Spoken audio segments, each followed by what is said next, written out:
Sir, আপনাদের বিল হয়েছে 720 টাকা। বিল? কিসের বিল? স্যার, আপনারা খাইলেন, বিল দিবেন না?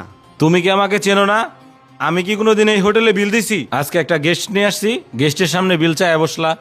স্যার, আমার তো কিছু করার নাই, মালিক বিল দিতে বলছে। কিরে, তুই না গল্প দিলে এই মার্কেটটা তোর খেলাতো ভাই। তুই যখনই খাস কোনো সময় তোর বিল লাগে না, আজকে দেখি তোর কাছে বিল চাইলো। তোর মালিকের এত বড় সাহস, তোর মালিকরে ডাক। ঠিক আছে স্যার।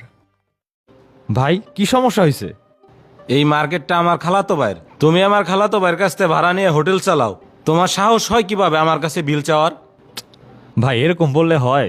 আপনি তো আগে অনেকবার ফ্রি খাইছেন, আমি দিছি, আর কত দিমু? আমারও তো এটা ব্যবসা, আমি অনেক টাকা ইনভেস্ট করছি। আর এই দোকানের জন্য তো আপনার খালাতো ভাইয়ের আমি ভাড়া দিই। হোটেলটা তো আমার, আপনি আমার খাবারের বিল দিবেন না? কি কইলি? এই হোটেলটা তোর? তোর এই কথাটা আমার ভাল লাগলো না। এই হোটেলটা তুই কিভাবে করস ওইটা আমি দেখে নেব। ঠিক কইছস মাহফুজ, ওরে দেখে দিতে হইব। এই নে তোর বিল নে, উঠ। ও যে ব্যবহারটা করলো, আমার তো মাথা মাথা গরম হয়ে গেছে। কি করুম? একটা আইডিয়া আছে, এই রেস্টুরেন্টটা অনেক ভালো চলে। তোর না খালতো ভাইয়ের দোকান, এই রেস্টুরেন্টটা আমার নিয়ে দে, আমি চালামু। তুই চালাবি?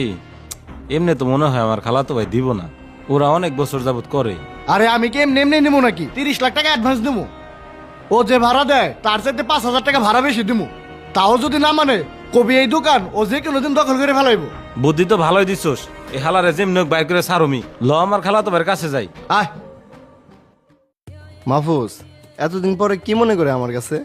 ভাই, স্ট্যান্ডে যে তোমার দোকানগুলো আছে না, ওইখানে যে একটা হোটেল করে, তুমি কি এটার খোঁজ খবর কখনো নাও নাকি? কোনটার কথা বলতেছিস? ও, শাওন যেটা রেস্টুরেন্ট করে ওইটা? না, ওইটার তো ওইরকম খবর টবর নেওয়া হয় না। ভাড়া প্রতি মাসে আমার অ্যাকাউন্টে চলে আসে, এই কারণে আমি আর খবর টবর রাখি না। খোঁজ খবর তো রাখো না, ওই দোকান তো কয়দিন পর তোমার থাকবো না, এই খবর তুমি রাখনি। ওরা তো এখনই নিজের বলে দাবি করতেছে। মানে কি বলতেছিস তুই? খুইলে বলতো আমাকে। শাওন নাকি মানুষের কাছে বলা বলি করে এই রেস্টুরেন্ট ওর বাবার আমল থেকে চালায়। এই রেস্টুরেন্ট নাকি ওগো। তাহলে তো ঝামেলাই, মার্কেটটা আমার বাবার আমলের। তাহলে কি করা যায় এখন? ভাই, তোমার মার্কেটের আশেপাশে তো সব বড় বড় বিল্ডিং হয়ে গেছে। তুমি একটা কাজ করো, ওরে বাইর করে দিয়ে ওই জায়গা তুমি বড় একটা রেস্টুরেন্ট করো। না রে, এগুলোর জন্য আমার সময় নাই। আর আমি শুধু শুধু ওইখানে এতগুলো টাকা কেন ইনভেস্ট করতে যাব? ভাই, আমি জানতাম তোমার কাছে সময় নাই, এর জন্য আমি আমার বন্ধুরে নিয়ে আসছি। ও ওই জায়গায় বড় একটা রেস্টুরেন্ট করবো, তুমি খালি সাউন্ডে উঠায় দাও। ও, আপনি রেস্টুরেন্ট দিবেন তো? আপনার অফারটা শুনি। ভাই, আমি আপনাকে 30 লাখ টাকা অ্যাডভান্স দেবো, আর শাওন যে ভাড়া দেয় তার থেকে